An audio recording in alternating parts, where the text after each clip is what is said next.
10 anos tem que haver um recenseamento completo, total de todas as pessoas, mas há muito tempo isso não é feito. Preguiça, áreas perigosas, a atuação do tráfico, uma série de explicações. E então, dessa maneira, o IBGE joga números e a gente vai ficar sem bases para contestar ou ter outros números divergentes. De qualquer forma, é como uma pesquisa de opinião que a gente pode ter como base para alguns raciocínios.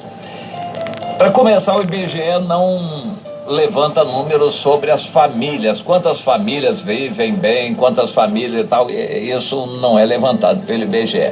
Mas eles levantam muito bem a questão de casamentos, separação, casamentos do mesmo sexo, isso é bem auditado pelo IBGE, de forma estatística.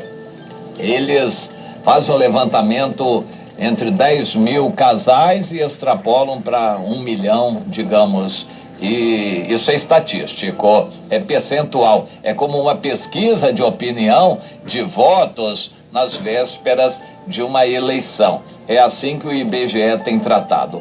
Bom seria que houvesse uma contagem total, e isso é possível acontecer hoje com o advento da computação. O IBGE poderia acessar as bases de dados. Hoje, o Facebook tem muito mais informações do que o IBGE. O IBGE poderia acessar as várias bases de dados, e o governo tem um imenso de um cadastro, o NIS, é o número de inscrição social de cada pessoa. O governo tem condições, mas nós não sabemos em que profundidade o IBGE tem isso tudo. Hoje, a China tem condições de identificar cada transeunte na rua por reconhecimento facial no celular. São as câmeras que são colocadas nas ruas que identificam cada pessoa que passa pelo reconhecimento facial. Há recursos de computação para saber exatamente todas as pessoas que moram num bairro, num determinado distrito, numa cidade. Há condições, é que não há interesse político em ter esses números reais e verdadeiros. Por causa disso, a gente se limita a números estatísticos, e esses números fazem errar muito. Eu vou citar um exemplo. Há certos requisitos em lei para constituir municípios. Por exemplo, tem que ter pelo menos 5 mil, 10 mil eleitores esse município para ele existir. Eu já vi isso acontecer. Então, os líderes daquele município querem a independência do município, então inflam esses números, acrescentam pessoas, botam pessoas fantasmas, aí fazem com que esse número aumente. Não é tanto assim. Dali a 10 anos, muita gente dali já morreu e muitos foram para outros lugares. O município está com 5 mil eleitores, mas eles camuflam esse número, escondem esse número para não perder a condição do município. Então, o IBGE trata como se tivesse 10 mil eleitores e ele, na verdade, só está com 5 mil. Como é que a gente vai saber que só está com 5 mil? Não vai se saber. Num levantamento de 10 em 10 anos do IBGE, a gente pode ver uma tendência, mas, na verdade, não se tem esse número. Infelizmente, era interesse de todos que o IBGE fizesse um levantamento completo de 10 em 10 anos, mas há muito tempo esse levantamento não é completo e só estatisticamente vai jogando números para lá. Às vezes os números estão tão distantes da realidade. Por exemplo, os números não espelham esses moradores de rua e coisas parecidas, pessoal da Cracolândia. É uma situação assim muito artificial, mas são números que nos servem para alguma coisa. Então o IBGE, em 2018, levantou que o número de casamentos diminuiu no Brasil, 1,6%. Pouco, mas em termos de nação isso é significativo. Então houve 1.050.000 casamentos no ano de 2018. Em geral, as estatísticas levam tempo para serem processadas e esses números são um pouco atrasados. Estamos no final de 2019 e só agora os números de 2018 aparecem. Normalmente é assim, porque leva tempo para serem processados os números. Então isso é divulgado. No ano passado, de 2018, casaram-se 1.050.000 casais. Registro de casamentos, isso oficialmente. E os ajuntamentos? A gente não sabe. Provavelmente muito mais. Mas o fato é que casamentos mesmo registrados foram 1.053.467 casamentos no ano de 2018. Isso certamente coletado pelos cartórios, que são os órgãos competentes para fazer casamento. Bem, aí eles começam a trabalhar esses números e aí fazem a questão regional, veem que o Nordeste teve um pouco mais de casamentos e talvez por interesse aí em pensões e coisas desse tipo. Eles verificaram que em cada 1.000 pessoas em idade de casar, somente 6,4 optaram pelo casamento legal. E as outras 93,6 pessoas em idade de casar, será que ficaram solteiros? Claro que não, a maioria se ajuntou.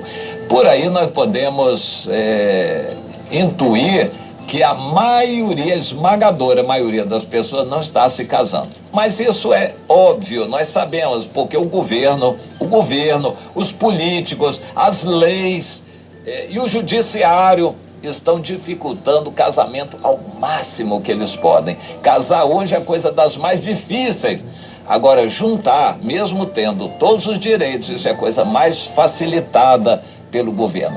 Para casar, são postas todas as dificuldades possíveis. Por isso, o número de casamentos é irreal. Há, talvez, milhões e milhões de casais se unindo e formando um grupo familiar, enquanto 1 milhão só se casa oficialmente.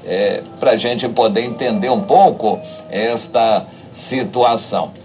E aí eles destacam o casamento de pessoas do mesmo sexo. Mesmo com destaque que o IBGE dá, eles inflam esse assunto e induzem as pessoas a falarem sobre isso. Mesmo assim, o número cresceu de casamentos entre pessoas do mesmo sexo, mas não atingiu 10.000, ou seja, não significa nem 1% ainda, bem menos de 1% do total de casamentos. Mesmo o número de casamentos sendo artificial, casamentos na prática de ajuntamentos são muito mais. Mas mesmo número de casamentos artificial de 1 milhão, casamento do mesmo sexo é menos de 10.000, ou seja, menos de 1%. A rigor, não significa nada em termos genéricos. Na prática, a mídia, você conhece a tal da mídia, que dá tanta importância a casamentos do mesmo sexo como se isso fosse algo tão importante. Não é, na prática não significa muito, mas é muito pedalado. Quando se fala de casamentos verdadeiros, casamentos mesmo entre homem e mulher, fala-se pouco. Quando se fala de casamento do mesmo sexo, a mídia dá um grande destaque para fazer propaganda de casamentos do mesmo sexo. Mas a prática está mostrando que significa muito pouco, graças a Deus. Mas a gente não vai dizer a mesma coisa quanto à oficialização do casamento. Então eu imagino que no mínimo 10, 20 milhões de ajuntamentos existem para 1 milhão de casamento só. É muito mais os que se ajuntam sem quererem formalizar o casamento. No nosso meio, nós valorizamos a formalização do casamento, apesar das dificuldades, do preço muito alto que os cartórios cobram, das dificuldades que os cartórios põem, as leis, a justiça, governos, tudo isso dificulta o casamento oficial, mas ainda assim nós ajudamos os irmãos e queremos que todos acertem o seu casamento. Agora vem outro número, separações. Separações cresceram. O número de casamentos diminuiu, o número de separações cresceu. Todo mundo sabe que tem havido muita separação, porque as novelas insinuam para isso. O governo tem facilitado isso, separações. Bom, apesar disso, o número não atingiu 400 mil. Ou seja, separações em geral são muito formalizadas. Apesar disso, não atingiu 40% do número de casamentos. Ou seja, graças a Deus, ainda há mais casamentos do que separações. Mas aí eles inflam as informações sobre separações, que a média de anos vividos entre os casais nas separações oficiais tem reduzido. Hoje, um casal vive em média 14 anos quando se separa.